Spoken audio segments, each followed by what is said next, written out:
Now the fun cleanup begins. As you can see, the ring is more or less ring-like, but the bottom of the tube is still straight from where you cut it, and it's not perfectly circular yet. So to remedy that, I have this tool, which is kind of like a fancy Dremel, and this is just sandpaper right here. And I'm going to go ahead and sand this down so that this is a nice circular shape on the inside and matches the curve of the wire.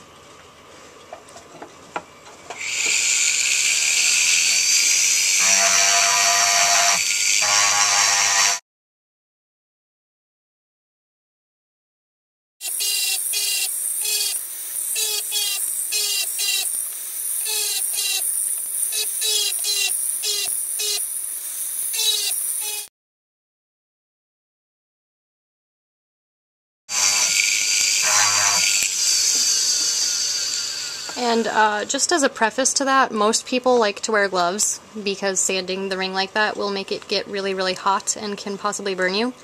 And I do advocate the use of gloves and all safety equipment, but my hands are so used to getting burnt that I don't really feel it anymore.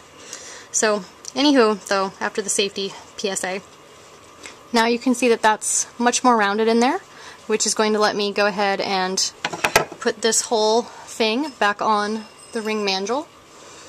And now I can hammer that down to make it nice and circular, like a ring should be.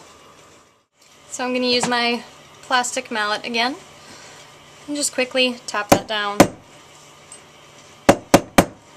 Give it a good whack all the way around. Make it nice and circular. And I don't know if you can see it or not, but it is exactly a size 7, because I'm awesome like that. And so now it looks pretty much like a finished ring. So all I'm going to do is clean it up a little bit, throw it in the tumbler to make it shiny, because I'm lazy, and then I'll show you how to set the stone once it's all nice and shiny.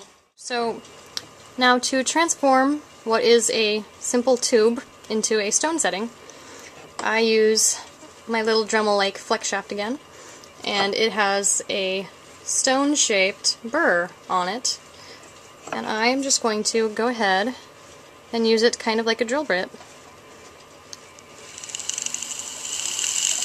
And again, you know, safety first. If you're not used to doing this, gloves are probably good.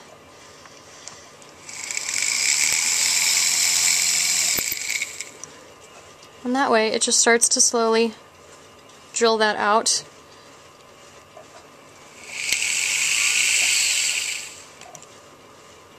And I like to do it from all angles to make sure that I'm not accidentally doing it crooked too badly.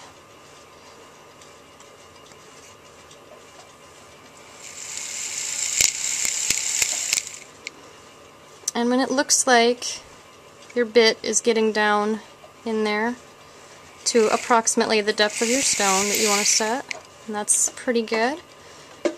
So there we have a nice cutout seat for the stone.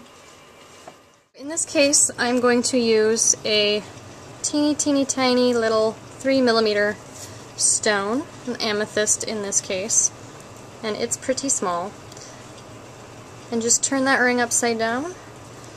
And I'm going to go ahead and just drop it into that setting. See how nice it stays in there? So now there's a little stone in there.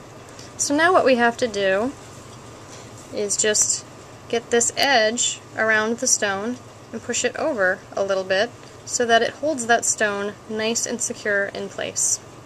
What I like to do is I'll go back to my ring mandrel, but I'll use a little shred of paper towel to protect the inside of the ring from the steel of the mandrel.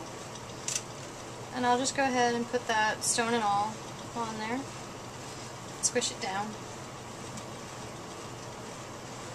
And then I have this cool little tool, this little gizmo. This is actually a prong setting tool, but I have found that it works to just gently shove all the bezel around really quick.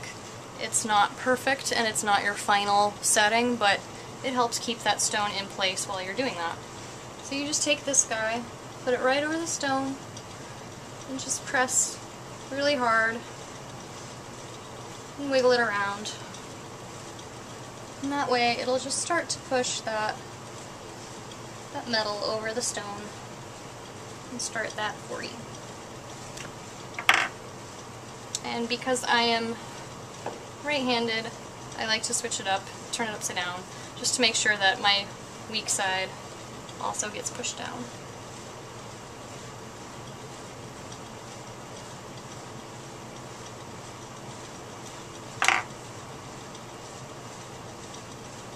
And that is pretty good.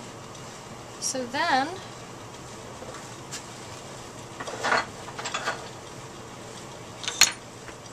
you would do the more traditional bezel pusher, like so. And you just go around. And I know you probably can't see very well over my hand, so I'm sorry. But you just go around the outside, like so. Flip it over again if you have to. And then you have a ring. And it's all pretty and sparkly and shiny. And I know my camera totally doesn't focus very close up, so I'll put some close-up photos for you, but all done.